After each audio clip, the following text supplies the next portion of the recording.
Feeling lonely after 60? You're not alone, and more importantly, you're not stuck. In this video, we'll share simple, proven ways to rebuild your social life and find meaningful connection in your golden years. Why loneliness happens. After 60, many people face changes, retirement, kids moving away, losing friends or a spouse. These life shifts can lead to feelings of isolation and loneliness. Studies show that loneliness doesn't just hurt emotionally, it can increase the risk of heart disease, depression, and even dementia. But here's the good news: you can take steps, starting today, to reconnect, re-engage, and revive your social life.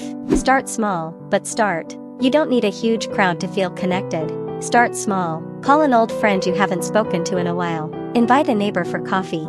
Join a local book club, walking group, or community center class. Even one or two meaningful connections can make a big difference in your mental health and overall happiness. Use technology to connect. Technology isn't just for the younger generation. Apps like Zoom, WhatsApp, and Facebook make it easier than ever to stay connected with family, grandkids, or friends, no matter where they are. Not sure how to use them? Ask a family member or look for tech help classes at your local library or senior center. Volunteer or give back. Want to feel useful and meet new people? Try volunteering.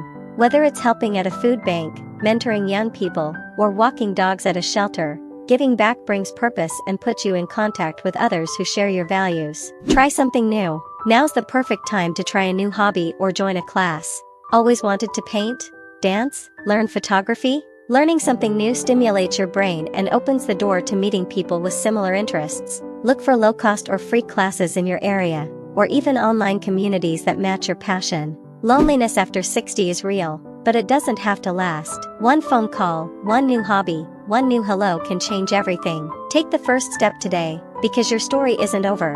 It's just beginning. Like, comment, and subscribe for more senior lifestyle tips. And share in the comments, how do you stay connected after 60?